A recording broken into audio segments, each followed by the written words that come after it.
বিশ্ব সংবাদে আপনাকে স্বাগত। শুরুতেই জানাবো হাতে পাওয়া সর্বশেষ আন্তর্জাতিক সংবাদের শিরোনাম, পরে বিস্তারিত। চলছে ইরান ইসরায়েল যুদ্ধ। ইরানের হামলার পর থেকেই চাপে আছে ইসরায়েলি প্রধানমন্ত্রী বেঞ্জামিন নেতানিয়াহু। ইরানের হামলার জবাব কিভাবে দেওয়া হবে সে বিষয়ে দেশের অভ্যন্তরে এবং দেশের বাইরে থেকে চাপ বাড়ছে। সবকিছু মিলিয়ে বেশ জটিল পরিস্থিতি তৈরি হয়েছে। এবারে জানাবো, একঘরে করে রাখলেও আমি ফিলিস্তিনিদের পক্ষে থাকব। মধ্যপ্রাচ্যে ফিলিস্তিনিদের পরাধীন করে রেখেছে দখলদার ইসরায়েল। যুগ যুগ ধরে এই অন্যায় করে আসছে। যুক্তরাষ্ট্র, যুক্তরাজ্য সহ শক্তিধর রাষ্ট্রগুলো ইসরায়েলের পক্ষে। তারা একের পর এক ভূমি দখল করে নিচ্ছে ফিলিস্তিনিদের।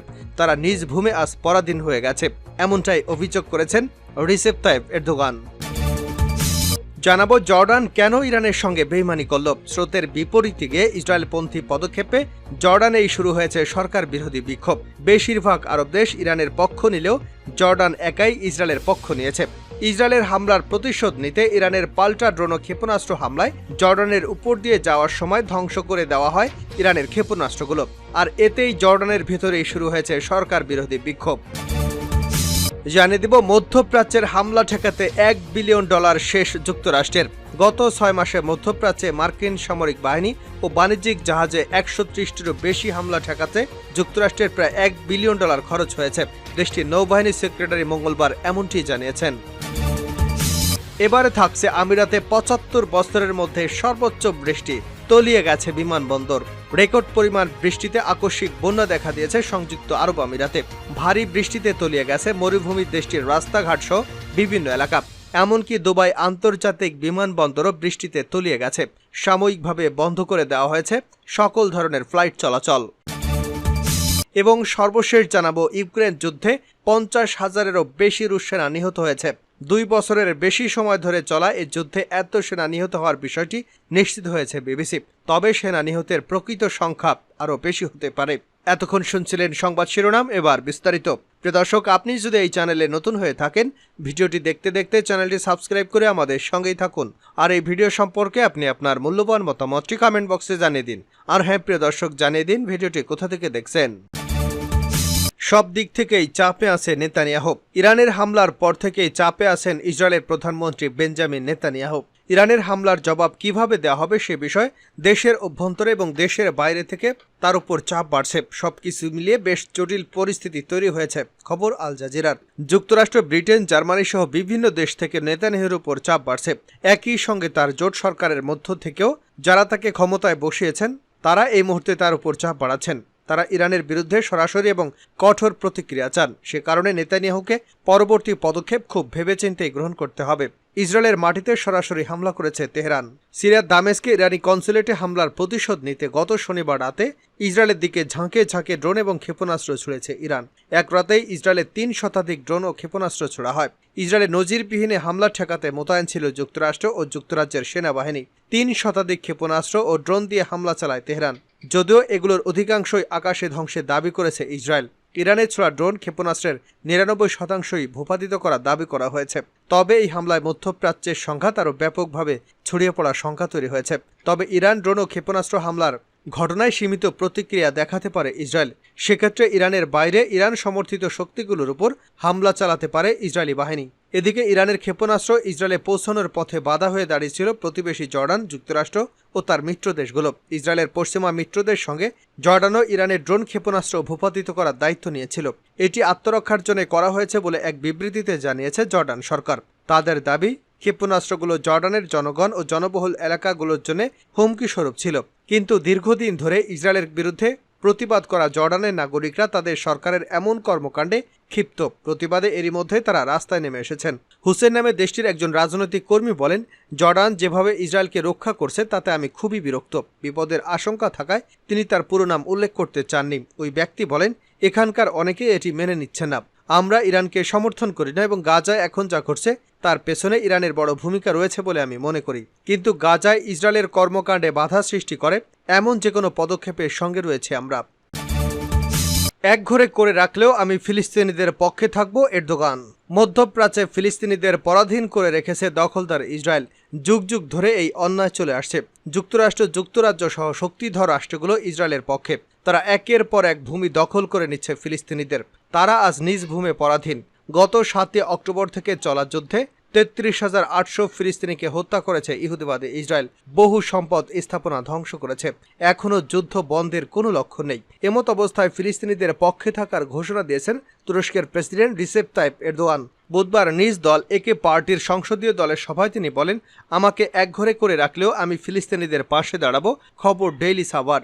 গত 7 অক্টোবরের পর থেকে ফিলিস্তিনিদের উপর হত্যাযজ্ঞ চালানোর ঘটনায় ইসরায়েল এবং দেশটির প্রধানমন্ত্রী বেনিয়ামিন নেতানিয়াহু চাষাছোলা সমালোচনা করে আসছেন এরদোগান। হামাস যোদ্ধাদের দেশপ্রেমিক বলে আখ্যা দিয়েছেন তিনি। প্রথম বিশ্বযুদ্ধের পর তুরস্কের স্বাধীনতার পক্ষে ছিল হামাস।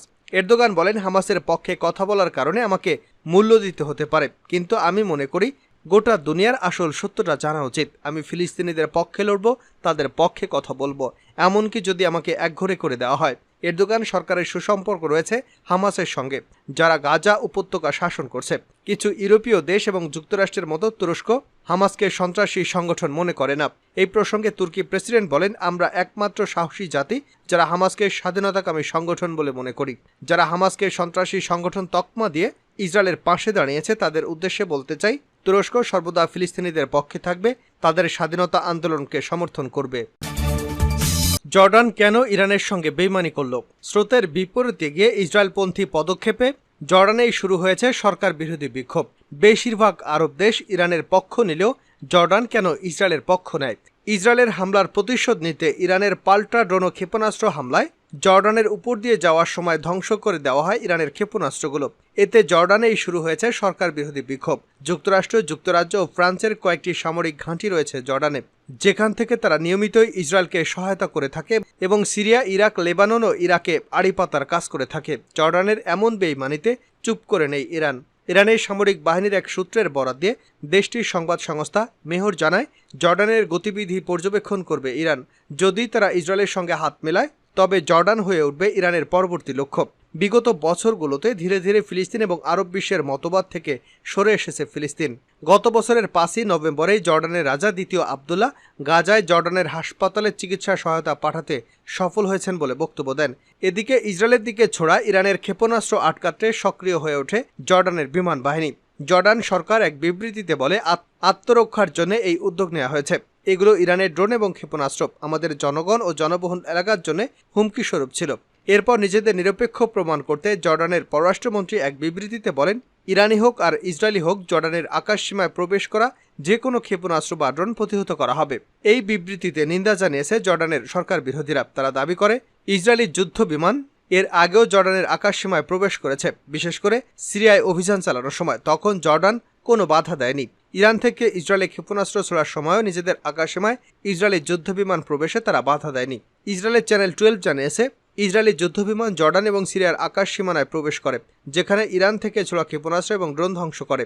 এমনকি ইসরায়েলি যুদ্ধবিমানের পাশাপাশি তাদের মিত্র যুক্তরাষ্ট্রের যুদ্ধবিমানও এক্ষেত্রে জর্ডানের আকাশসীমায় প্রবেশ করে থাকতে পারে। আরব বিশ্বের সঙ্গে বেইমানি করে ইসরায়েলের সঙ্গে হাত মেলানোয় জর্ডানের নতুন কিছু নয়। 1948 থেকে 1973 সাল পর্যন্ত ইসরায়েলের সঙ্গে জর্ডানের 4টি যুদ্ধ হয়। 1994 সালে এক শান্তি চুক্তি হওয়ার পর থেকে এই দুই দেশের মধ্যে আর কোনো সংঘর্ষ হয়নি। এমনকি তাদের মধ্যে বেশ কয়েকটি নিরাপত্তা চুক্তি হয়েছে। জর্ডানের জনসংখ্যার একটি বড় অংশ ফিলিস্তিনি এবং তাদের বংশধর। 1948 সালে ইসরায়েলি রাষ্ট্র প্রতিষ্ঠার পর এসব ফিলিস্তিনি ভূমিহীন হয়ে পড়ে এবং জর্ডানে আশ্রয় গ্রহণ করে। ইসরায়েলের সঙ্গে সম্পর্ক ভালো হয়ে আসার সুবাদে 1970 সালে একবার ফিলিস্তিনিদের উৎখাতের চেষ্টাও করে জর্ডান। সেই সময় ইসরায়েল এবং যুক্তরাষ্ট্রের সমর্থন নিয়ে প্রায় 15,000 ফিলিস্তিনিদের হত্যার কারণ হয়ে দাঁড়ান তৎকালীন জর্ডান রাজা হুসেন বিন তালাল। কয়েক সপ্তাহ ধরে আম্মানে ইসরায়েলের দূতাবাসের সামনে জড়ো হয়ে জর্ডান সরকারের উপর বিরক্ত কয়েক হাজার নাগরিক বিক্ষোভ প্রদর্শন করেছেন। তারা 1994 সালে ইসরায়েল এবং জর্ডানের মধ্যে সই হওয়া শান্তি চুক্তি বাতিলেরও আহ্বান জানান। এমন অবস্থায় আরব বিশ্ব জর্ডানকে একঘরে করে ফেলবে এমন সম্ভাবনাও দেখা যাচ্ছে। মধ্যপ্রাচ্যে হামলা ঠেকাতে $1 বিলিয়ন শেষ যুক্তরাষ্ট্রের। গত 6 মাসে মধ্যপ্রাচ্যে মার্কিন সামরিক বাহিনী ও বাণিজ্যিক জাহাজে 130টিরও বেশি হামলা ঠেকাতে যুক্তরাষ্ট্রের প্রায় $1 বিলিয়ন খরচ করেছে। দেশটির নৌবাহিনীর সেক্রেটারি মঙ্গলবার এমনটি বলেছেন। আরও অস্ত্রশস্ত্রের জন্য সম্পূরক জাতীয় নিরাপত্তা প্যাকেজ পাশে যুক্তরাষ্ট্রের নৌবাহিনীর সেক্রেটারি কার্লোস ডেল টোরো মঙ্গলবার আইন প্রণেতাদের আহ্বান জানিয়েছেন। খবর সিএনএনের। ডেল টোরো সিনেট অ্যাপ্রোপ্রিয়েশনস কমিটিকে বলেন, গত 6 মাস ধরে মার্কিন নৌবাহিনী ও বাণিজ্যিক জাহাজে 130টি সরাসরি হামলা ঠেকিয়ে দিয়েছে। তিনি বলেন, এ ধরনের হামলা ঠেকানোর ক্ষেত্রে যেসব যুদ্ধাস্ত্র প্রয়োজন তা নৌবাহিনীর জন্য গুরুত্বপূর্ণ। নৌবাহিনী সেক্রেটারি জানান, $1 বিলিয়ন যুদ্ধাস্ত্র শেষের দিকে, কিছু ক্ষেত্রে সেগুলো আবার পূরণ করা দরকার। হামলা ঠেকানো চালিয়ে যেতে $2 বিলিয়ন বেশি সম্পূরক প্যাকেজ নৌবাহিনী ও সামুদ্রিক বাহিনীর জন্য প্রয়োজন। গাজায় ইসরায়েলের যুদ্ধ শুরুর পর মধ্যপ্রাচ্যে উত্তেজনা বেড়েছে। বিভিন্ন দেশের মধ্যে হামলা পাল্টা হামলার ঘটনা ঘটেছে।